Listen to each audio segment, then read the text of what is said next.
अस्सलामु अलैकुम वरहमतुल्लाहि वबरकातुहू। मैं अतहर जमील नदवी एक बार फिर आपके रूबरू। हम सबको मालूम है कि 2 दिन पहले नेपाली गवर्नमेंट ने पब्लिक छुट्टियों को सार्वजनिक किया है, जो सरकारी विदा हैं। इस लिस्ट में मुसलमानों की 2 छुट्टियां गायब हैं। जब ये लिस्ट सार्वजनिक हुई तो मुस्लिम कम्युनिटी में एक गम और गुस्से का माहौल है कि जब सरकार यहाँ पर जब नेपाली कांग्रेस की सरकार थी, उस वक्त नेपाली कांग्रेस सरकार ने मुसलमानों की 2 छुट्टियों को एक पब्लिक हॉलिडे करार दिया था।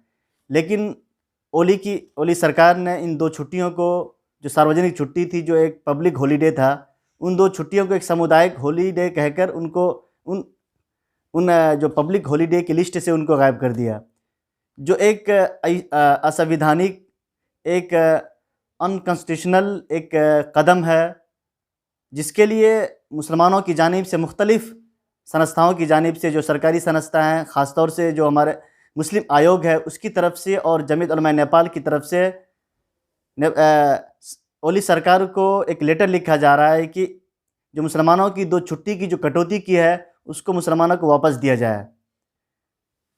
और ईद और बकरीद की छुट्टी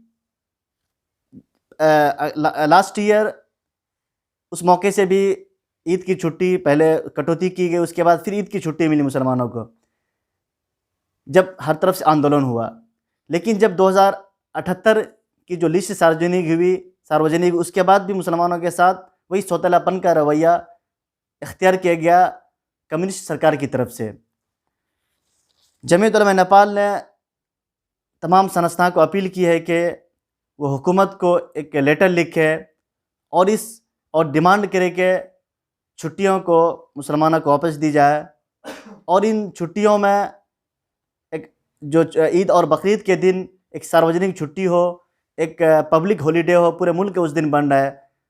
क्योंकि इससे पहले देखा गया है कि टीयू ने मुसलमानों की ईद के दिन टीयू यूनिवर्सिटी ने एक एग्ज़ाम रख दिया था, जिसकी वजह से बहुत सारे मुस्लिम स्टूडेंट्स को परेशानी का सामना करना पड़ा, जिसकी वजह से मुस्लिम आयोग ने उस मौके से एक्शन लिया था। अभी फिर हुकूमत ने वही सेम प्रोसेस उन्होंने जारी किया, सेम चीज़ को जारी किया, वही गलती दोहराया। तो अगर हुकूमत इन 2 दिनों ईद और बकरीद के दिन मुसलमानों की छुट्टियों को दोबारा होलिक पब्लिक डे नहीं सार्वजनिक करती है, तो मुसलमान उसके लिए सड़कों पर आएंगे, मुसलमान उसके लिए मुल्क के गिर सतह पर प्रोटेस्ट करेंगे, आंदोलन करेंगे। उस वक्त तक मुसलमान अपने घरों में नहीं बैठेंगे जब तक मुसलमानों को 2 छुट्टियां नहीं मिल जाती है। उसके अलावा हमारे पास और बहुत सारी छुट्टियां हैं, लेकिन कम से कम हमें 2 छुट्टी जो एक इंटरनेशनल लेवल की छुट्टी होती है, पूरी दुनिया में ईद मिलन मनाया जाता है, पूरी दुनिया में मुसलमान ईद की नमाज़ पढ़ते हैं, ईद उल अज़हा की नमाज़ पढ़ते हैं, पूरी दुनिया में छुट्टियाँ होती हैं। लेकिन नेपाली हुकूमत जो एक फेडरल डेमोक्रेटिक कंट्री है, जो धर्मनिरपेक्ष मुल्क है, जहाँ पे तमाम मज़हब के मानने वालों को मजहबी आज़ादी है, अपने संस्कार के मुताबिक जीने की आज़ादी है, तो मुसलमानों के साथ ये सौतेलापन का रवैया क्यों?